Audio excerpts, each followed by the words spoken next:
there are a select few hidden among the population, those who are often keenly aware when they are dreaming. They can recall their dreams in vivid detail for days afterward. People like me, who can lucid dream with little effort. If you're one of them, you know that lucid dreaming can sometimes draw your consciousness into liminal spaces, places that exist between the familiar and the unknown. One of these spaces is what I call the pumpkin farm.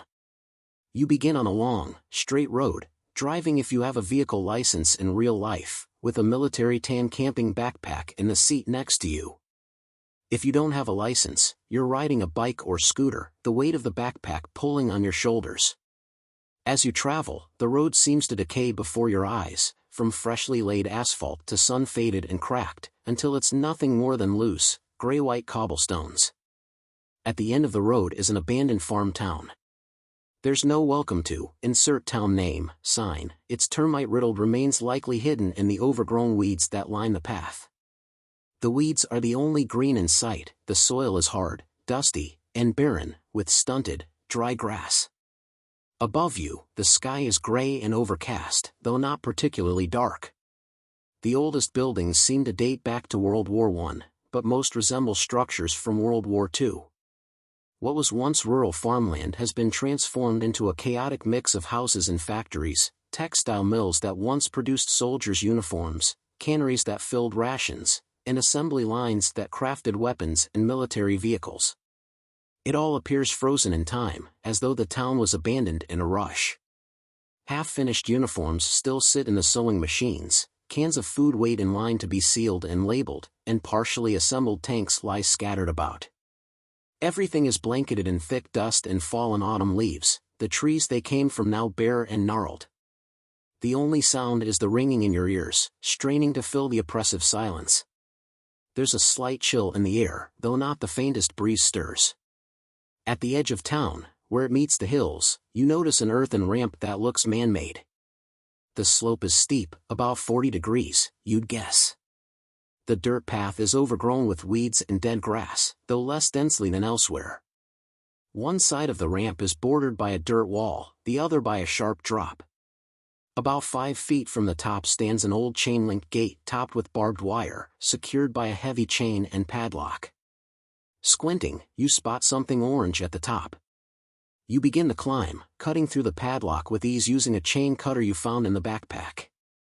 At the top, you realize the source of the orange: pumpkins. Large jack-o'-lantern pumpkins, some towering up to 5 feet tall. The vines they grow on range from healthy to withered and decaying. What you thought was the top of the ramp is actually a landing, with another ramp ascending in the opposite direction. You climb the second ramp, arriving at a broad, mostly flat area blanketed with dozens of pumpkins and their sprawling vines. Only a small clearing remains in the center, with a narrow path cutting through it, leading to a third ramp. In the clearing are 2 objects. To your left stands a scarecrow resembling a haggard old witch, what's left of her, anyway. Her clothes are tattered, dusty, and moth-eaten, and the mop head meant to represent long, white hair is filthy, caked with dry mud. Her head droops, hiding her face as she stares at the ground. To your right is a large, rusty generator, draped in years of cobwebs. The generator feels very out of place.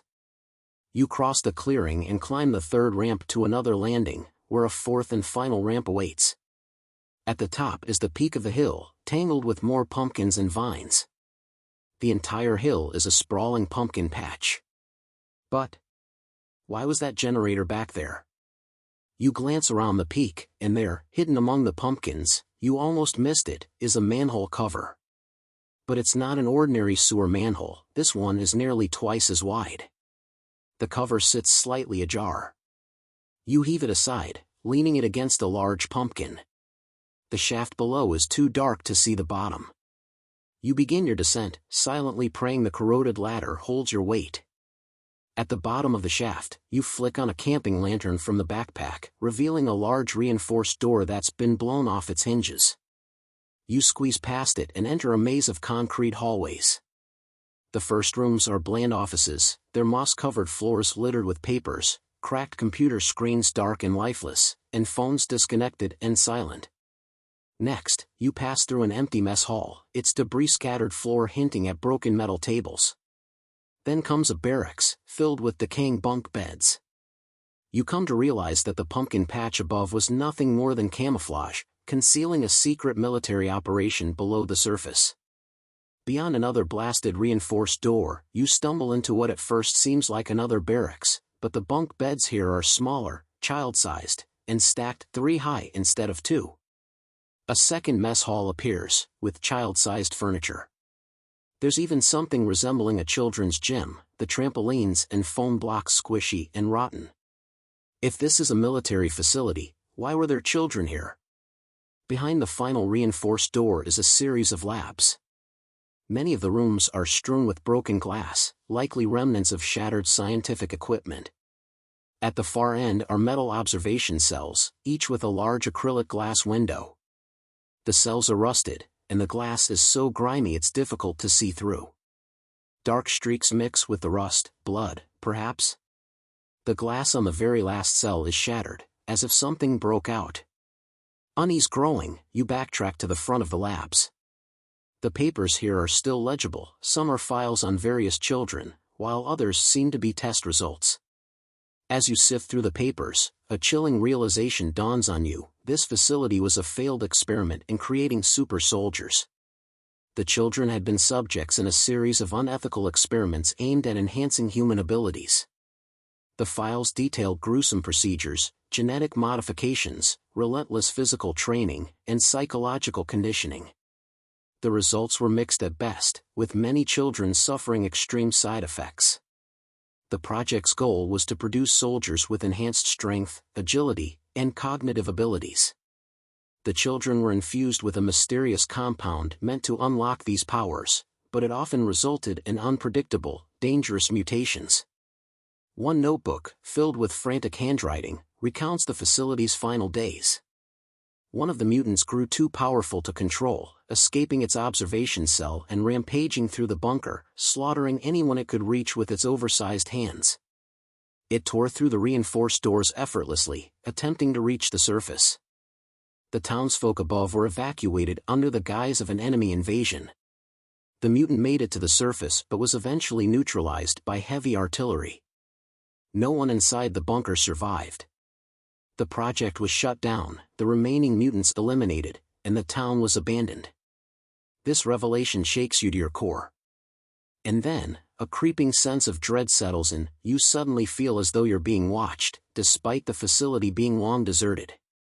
A deep instinct warns you that if you don't leave soon, your consciousness could be trapped in this liminal space forever.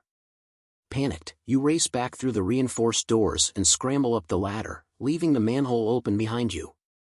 You sprint down the hill, across the town, into your vehicle, flooring it back toward the waking world.